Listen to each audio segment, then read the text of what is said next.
Today I would like to talk to you about the law of Mount Everest. That's law number 4 in the law of teamwork.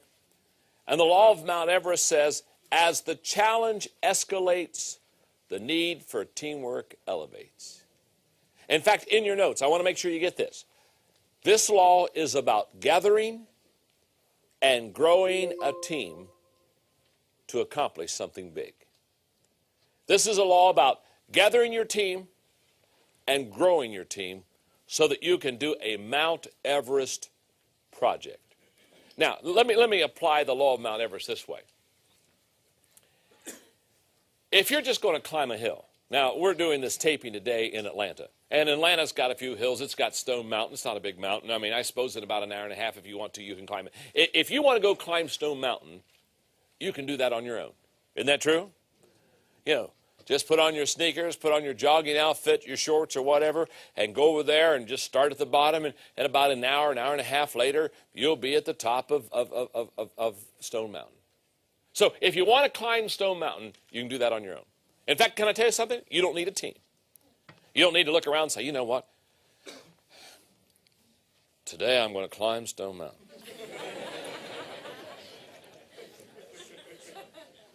And I think I need you to come along, and we need to get some ropes. And no.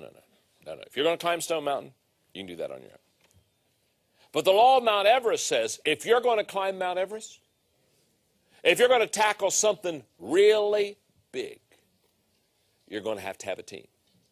And you're not only going to have to gather a team, you're going to have to grow a team. You're not going to have to get people around you. See, if you're going to climb Mount Everest, if I'm going to climb Mount Everest, if I'm going to climb Mount Everest, I don't just go to any group and say, hey, gang, I'm going to fly over and climb Mount Everest, and I want you to be on my team. Now, that's not the way you do it. I may not want them on the team. I mean, hello? What's your name? Ron. Ron may not like heights. That's a drawback. So if I'm going to climb Mount Everest, it's just not like getting people together. It's getting the right people together. So it's not only gathering a team, it's also growing a team. Now, the law of Mount Everest begs for 3 questions. Question number 1. What is my dream? You got to start there. And let me just say this, for some of you in the room, some of you watching this training video on teamwork, for some of you, you don't need to go to number 2 or 3. Because your dream is so small, it's not Mount Everest. You follow me? It's kind of like exist. Breathe. See. Walk. So if you don't have a big goal or a big dream, you don't need to fill in the next 2 things. But you got to ask yourself, what is my dream? That's the first Mount Everest question that you have to ask yourself. Do I have a little dream? Do I have a big dream? Do I have an impossible dream? What kind of dream do I have? Okay, that's question number 1. Question number 2 is, who's on my team? Once I have established what my dream is, the next important question is, who's on my team? For example, let's go back to my illustration a moment ago. Let's say I'm going to climb Mount Everest. That's really my dream. I want to climb Mount Everest. Okay. And Ron here, I bring him on my team, and he doesn't like heights. He not only doesn't like heights, he's now telling me he doesn't like cold weather. And then he says, you know, John, I'm not trying to add problems to this issue, but I also am quite clumsy. Now, the reason I'm having fun here is, you see, if you've got a Mount Everest dream, you have to understand, you've got to answer the question, who's on my team? I know people who have a Mount Everest dream, and they've got a Disneyland team. Are you with me? You see, if your team is not the team it needs to be, your dream will never be accomplished. That's why many times people say, oh, if you just have a dream, you're going to go to the top. Oh, if you just get a dream, you got a dream. And, you know, they put their dream on the refrigerator or wherever it is. Can I tell you something? Take it off.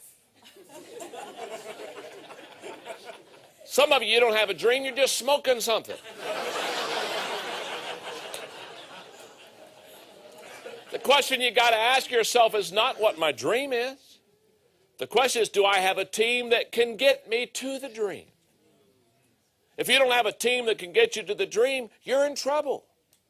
So when you've got this Mount Everest challenge in front of you, you ask yourself, what is my dream? And then you ask yourself, who's on my team? And then you ask a very important third question. That is, what should my dream team look like? And question number 3, the one we just dealt with, answered and fulfilled correctly, makes question number 1 a reality. When I can answer and fulfill what my dream team should look like, then I'm going to accomplish my dream. The number 1 reason people never accomplish their dream is not because it's not real. I wouldn't want to make fun of anybody. You know what? The saddest thing to me is that people every day die with the dream still inside. That's sad. But the reason they did not accomplish the dream is not because it wasn't a good dream or not because it wasn't even for them. They didn't accomplish the dream because they never built a team around them. So, how do you develop a dream team? If you've got a Mount Everest dream, how do you put together a Mount Everest team? Number 1, know what leaders look like. If you're going to develop a dream team, you want to bring a high caliber of leader on your team. So you've got to know what a leader looks like. Now, everywhere I teach leadership, people ask me the question all the time. They'll say, John, how do I find a leader? And it's a good question because leaders aren't hard to find. They're hard to find. Isn't that true? Non-leaders, they're not hard to find. They're everywhere. That's why, turkeys flock. Eagles, you got to find them one at a time. So if I told you leave the studio and go out and find a leader, it'd take you a while. So what does a leader look like? And you can't find a leader until you know what a leader looks like. When I go to the airport many times, if where I'm speaking or whom I'm speaking to, they know me by reputation, but they've never seen me. It's interesting, the pickup at the airport. Because there are basically 2 kinds of people that pick me up. First of all, there's the person who is at the airport, and what they do is they get a piece of paper, something like this, and they'll scribble my name on it, and they'll be in the crowd with Mr. Maxwell, you know what I mean, John Maxwell. They'll have this thing up here, and basically that kind of person basically says, I'm standing in the crowd. Here's your name. Find me.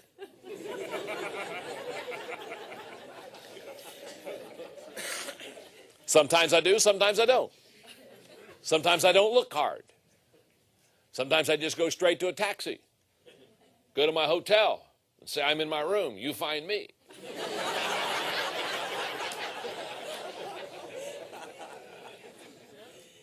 In other words, there are some people, when they're looking for me, they put my name on a piece of paper, and basically they say, it's your responsibility to find me. Isn't that true? Now there are other people, when they come and pick me up at the airport, they're not like that at all. What they are is they'll be in the crowd, all right, but they'll have a book, maybe of mine, that has my picture. And hopefully it's a recent book. and what they'll do is they'll have the book open and they'll have my picture there. And they'll be standing kind of right on the edge of the crowd where the passengers are coming out, and they'll be looking at this picture, and they'll be looking at people coming off the plane, and they'll be doing this number. And all of a sudden they'll smile, and they see me. You know what I'm saying? They say, hey, hi, and they'll introduce themselves, and they grab hold of me. Now, you know what? That kind of person, they say, I'm responsible to find you. 2 types of people. Now, what I'm saying to you is if you're going to develop a dream team, let me tell you what will never happen to you. Dream teams will not come to you. Don't stand on the corner and say, here I am. Here I am. Come one, come all.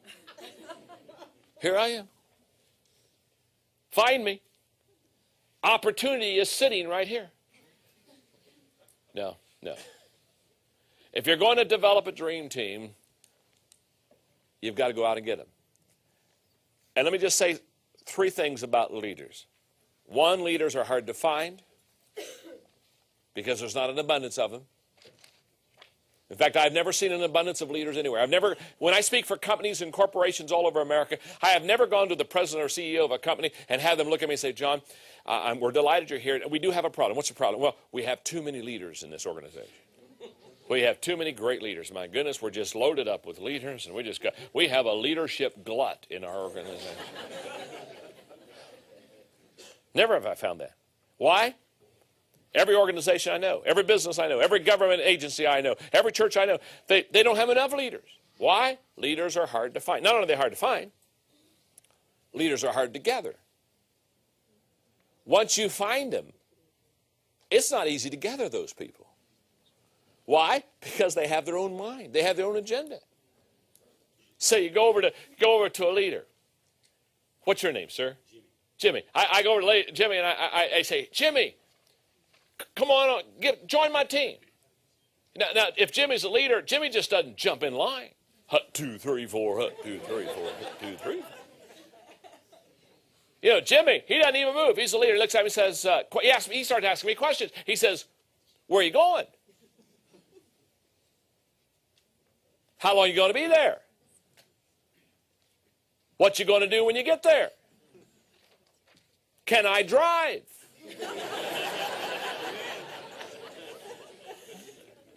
Why? Because Jimmy is a leader. So they're not only hard to find, they're hard to gather. Now, followers, they're easy to find and they're easy to gather. In fact, if you're just moving, followers just get in line. Where are you going? Beats me. When you coming back? Don't have a clue. What's your goal? Hope there's a water fountain at the end of the line.